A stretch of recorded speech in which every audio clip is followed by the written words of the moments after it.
Can buyers be contingent when buying a home right now in the Louisville housing market? Watch this video to find out. Kyle Elmore, broker and owner of White Picket Real Estate and leader of the Elmore team. I'm here today with Amy, one of the agents on my team, and this is Questions with Kyle. So we're just going over questions that we're getting from clients in the current housing market in Louisville. So Amy, what's something that you've been getting asked a lot by clients? Question that a lot of people are asking is it possible to buy in this market if you are contingent on the sale of your home? Yeah, it's a great question. We've got multiple clients right now that are looking to buy. They want to sell their house because they've heard it's a great time to sell, which it is, probably the best ever. And they're trying to figure out how to navigate that. Mm-hmm. And the short answer is it's very difficult to be contingent in this market. Historically, if you were under a certain price threshold, you could be contingent on selling a house. But what we're finding right now is that across almost all price spectrums up to $1 million, there are a lot of non-contingent buyers in the market. So it's really hard to get a seller to take a contingent offer. With that being said, there are a lot of strategies that we can use if you need to sell your home to buy another one. There's such a thing called a bridge HELOC. So you could borrow against the equity in your current home, use that to fund your down payment, so long as you're able to carry both mortgages.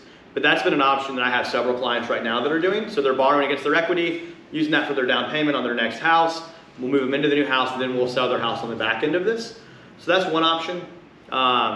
We have clients that are actually selling and then moving into temporary housing. So I know as a team, we have multiple clients doing that right now as well. So maybe if option one didn't work for them with the bridge HELOC, they're gonna go ahead and sell their house, move into temporary housing or with family, and then we're gonna go buy non-contingent. This does a couple things for them. It guarantees what their equity and their walk away and their net is on their current home.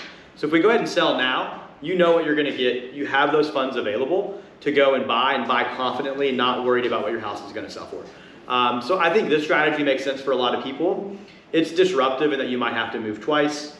I know people don't love to move. It's the worst part of the whole real estate transaction for our clients, but it's gonna put them in a really competitive position to be able to go ahead and buy non-contingent. But if you're gonna be contingent, you wanna target properties that have been on the market for probably 10 plus days. As crazy as that sounds, in this market, 10 days can be a long time, because that might present an opportunity where we're able to get a contingent offer accepted, because we are able as agents to articulate to the other agent that your house is gonna sell.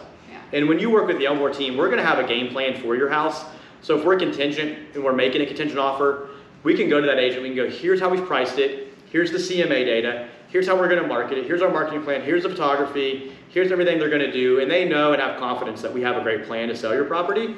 So if you're gonna be contingent, that's the strategy. Let's look at things that aren't brand new on the market and let one of our agents really put together a pitch to the other agent so they know that we're professionals and that we're gonna get your house sold. Yeah. Amy, do you have any other thoughts to add? I agree with all of that. I've recommended that to some of my clients as well, and I think it's a great strategy to approaching the market right now with a sale that you have to close your property first before you can buy. So definitely agree with all that advice, and I've recommended it to my clients. It's a great approach. Yeah, and right now, guys, if you're looking to be contingent or to manage a selling a property, to buy a property, and all of the things that have to go on for that to be successful and well managed, who you work with matters more than ever. Right? This is not as simple of a transaction as just buying your first home. Mm-hmm. So you need to find a qualified professional. So if you want to know how the Elmore team approaches this for our clients and how we are making this happen for them in this market, shoot us a DM and we'll let you know.